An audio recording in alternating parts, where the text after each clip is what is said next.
प्रभु आमन को जोथि पे आह्वान करिसंती से आह्वान रो चित्त आचरण करू आमने अन्यर झुंटीवार कारण न हेउ अन्यर विरक्तिर कारण न हेउ परमेश्वर को भय करू अन्य मान को सम्मान करू अन्य मानकर निष्ठार कारण हेउ अन्य मानकर उन्नतिर कारण हेउ कहार विघ्नर कारण हेबा पाई आमे माने चेष्टा न करू आम को मुख सम्मुख रे लगाम लगा किछि न भावी न चिंती किछि भी कहि देबा एटा ठीक नुहे से शब्द को धरि के शैतान कार्य करे पवित्र आत्मा रे पूर्ण हेले पवित्र आत्मा मन को जीवा को नियंत्रण करिवे कौन कहिबा दरकार श्रोता मान को निमंते निष्ठाजनक वाक्य आमन को मुखरु निर्गत हेबा पई पवित्र आत्मा सहाय्य करे जदि आमे अविवेचक हेउ खचुआ होई बुलू जहा आसला मुहरे कहि दउ न भावी न चिंती कहबा को आरंभ करू ताहा दिने फांद स्वरूप हेबो वाक्य लेखा अछि प्रत्येक असार कथार जवाब देबा को पड़िबे मनुष्य जे कोनसी असार कथा कहे से सबुर जवाब देबा को पड़िबो you are answerable you are accountable for every idle word प्रत्येक मंद कथार हिसाब देबा पड़िबो न भावी न चिंती जहां भी मुह को आसिला हास्य परिहास थट्टा तमसा वाक्य लेखा अछि ए सब साधु मानक मध्य रे न हेउ नाम रे सुधा स्थान न पाउ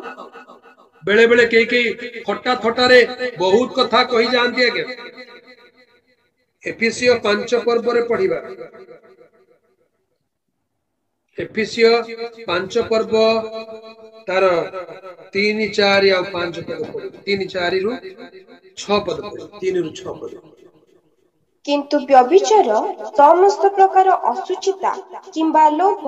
एई सब नामरी सुधा तुम्भ मानक मध्यरे स्थान न पाऊ ताहा साधु मानक पक्षरे अनुचित पुणी जहा जहा अनुपयुक्त एपरि कुश्चित व्यवहार बा असार कथा बा हास्य परिहास तुम्भ मानक मध्यरे न हेउ बरं धन्यवाद दिया जाऊ कारण तुम्भे माने निश्चय रूपे जानो जे कौनसी व्यभिचारी बा असुदाचारी व्यक्ति बा लोभी से तो देवपूजक एमाने एमानंकर ख्रीष्ट और ईश्वरंक राज्यते अधिकार नाही केही तुम्भ मानकु असार कथारे न भुलाओ कारण ए समस्त कुकर्म हेतु अनाज्ञाबह संतान मानक उपरे ईश्वरंक क्रोध वर्ते ईश्वरंक क्रोध वर्ते काहे कि ईश्वरंकर क्रोधर पात्र हेबा चाहू नहीं मु कौन कहली मु तो किछु कहले मु खाली मजाक रे कहितली ना मु खाली हस कथा टे कहितली ना और से हस कथा जे ईश्वर को क्रोधर पात्र बनै देला आपण बुझी पारले ना गोटे छोट हस कथा आपण को जीवन को ईश्वरंकर क्रोधर पात्र करी दिए साधारण विषय नुहे आज्ञा साधारण विषय नु एते लाइटली भी न ने प्रभुंकर वाक्य रे गभीरतार सहित लिखा जाए से प्रकार न हेउ कारण एई समस्त कुकर्म हेतु अनाज्ञा बहु संतान मानक प्रति ईश्वरंकर क्रोध वर्ते आपण भाबुछन भल्ल काम करूची किंतु केते बेले क्रोधर पात्र हे जायतिबे जानि पारिबे सावधान हमनक जीवन प्रभु को दृष्टि रे ग्रहण योग्य हो कहा विपक्ष रे निंदा कथा काल्पनिक कथा कहिकरी शैतान को जगह न दे से प्रकार कले शैतान सुजोग नेबो आ आपण शैतान एजेंट ही जिबा आपण प्रभु कर संतान होबा कथा प्रभु कर साक्षी होबा कथा आपण शैतान साक्षी आपण भाबुते प्रभु को संतान किंतु धोखा खाइ जे धोखा विचार दिन रे प्रवंचित हेबे सावधान आमे निज निज विषय सावधान हेउ प्रभु कर निजर चिंता को भावना को कल्पना को टिके संजत करू कथा वार्ता को संजत करू मुहरे जहा आसिला सेया न कहू मुहरे जहा आसिला सेया कहले हमर जीवन असुचि हेई जाय अपवित्र हेई जाय प्रभुकर पवित्र नामर गौरव तेबे आजिर ध्यानर विषय कोन अटे हमनकर आत्मिक युद्ध को हमें जानिबा दरकार विश्वासी केतेबेले पिशासी हो जाए जना पड़े छोट छोट कथारे अजाग्रत हेले असावधान हेले केतेबेले जे से शैतान साइड को चली जाइथिबो जना पड़े आम यही सब विषय सावधान हेउ प्रभु पवित्र नाम गौरव हेउ प्रभु आम मानकु एई दिन मानकरे आशीर्वाद करूछंती आम मानक प्रार्थना शुणुचंती उत्तर देउछंती अनेक जीवन में उत्तम उत्तम साक्ष्य प्रभु देउछंती से साक्ष्य को आम नष्ट न करू से साक्ष्य को आम धरी रखू से साक्ष्य प्रभुकर गौरवर कारण हेउ सेति पई आमे निजको निजे संयत मध्य करिबा दरकार निजको निजे सतर्क हेबा दरकार कोठी जे शैतान सुजोग पाई जीव कोठी जे शैतान आमन को गोड़ टाणी देबो आमे जानु ना आसु माने परमेश्वर को भय करू परमेश्वर कर बसवर्ती हेउ परस्पर निष्ठार कारण हो जणे अन्य जनर झुंटिबार कारण न अन्यर उठाइबार कारण हो जदि जणे दुर्बल अछि आमे तार हाथ धरि उठाऊ सेमान पय प्रार्थना करू जड़े दुर्बल व्यक्ति ठेली न देव वाक्य लेखा अछि आत्मिक जे तुम्हें माने कौन कर गलातिय 6 पर्व रे गोटे कथा लेखा जाए 6 पर्व 1 और 2 पद पढ़िबा हे भाई माने जदि कहीं कौन सी अपराध रे धरा पड़े आत्मिक जे तुम्भे माने मृदु भाव रे सही प्रकार लोकों को संशोधन कर पुणी के जानी निजे मध्य परीक्षा रे पड़ी पार एथि पई आपण विषय रे सावधान हो परस्पर रा भार बहन कर एही प्रकार तुम्भे माने ख्रीष्टन का व्यवस्था सफल करिवो आमेन केते स्पष्ट रूप लिखाई छी हे भाई माने जदि कहीं कौन सी अपराध रे धरा पड़े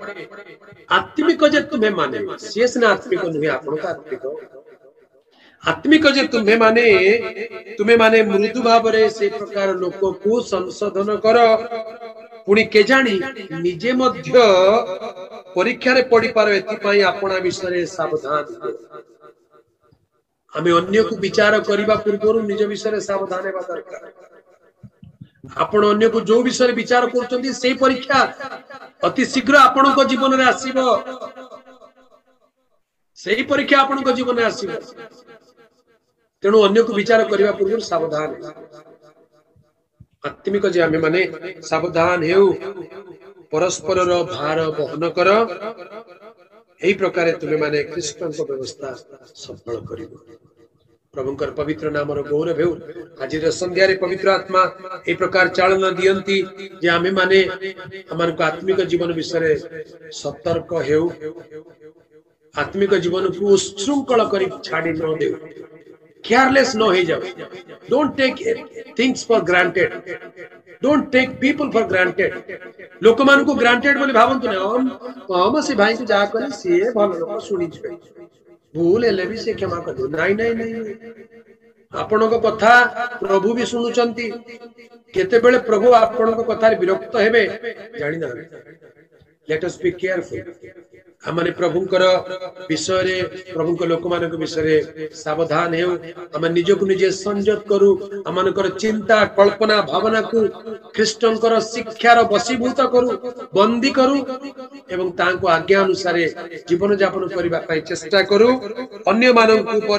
मानकर विचार करबा पई तत्पर न होई अन्य मानकु मृदु भाव रे संशोधन करू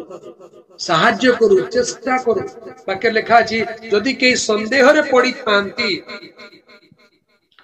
जिहुदा पत्र रे हम पढ़िबा 22 पद जदि के संदेह रे पड़ी थांती एपरि केते को दया करी अग्नि रु काढिला परि रक्षा कर संदेह रे अछंती आज मते सेमती संदेह लागुची जदि के संदेह रे पड़ी थांती एपरि केते को दया करी अग्नि रु काढिला परि रक्षा कर प्रभुकर पवित्र नामर गौरव आज संध्या रे प्रभुकर प्रिय लोक माने आसु आमे प्रभुक वाक्य निकट निजको नम्र करू निज जीवन विषय सतर्क हेउ निजर कथावार्ता चालीचलन आचार व्यवहार चिंता भावना को प्रभुकर बंदी करू प्रभुकर अधीन करू आमे स्वाधीन आमे स्वतंत्र किंतु ख्रीष्टंकर दास we are slaves of Christ we are redeemed, we are free, yet we are slaves. आमने मुक्त तथापि आमने ख्रीष्टंकर दास। तेणु आमनको स्वाधीनता को उच्छृंखलतार परिणत न करू, स्वाधीनता को संयम परिणत करू, प्रभु का राज्य पाई योग्य हो। आसंतु सुनिते वाक्य को मने मने ध्यान करू करू प्रभु का निकट रे समर्पित हेबा। हुए तो वाक्य आज सुनिबा को टिके अड़ुआ अड़ुआ लागी पारे, कठिन लगी पारे, किंतु प्रभु निमंते निज हृदय को खोली दो। प्रभु मो भीतर जदि से प्रकार कौन विषय अच्छी मते संशोधन कर,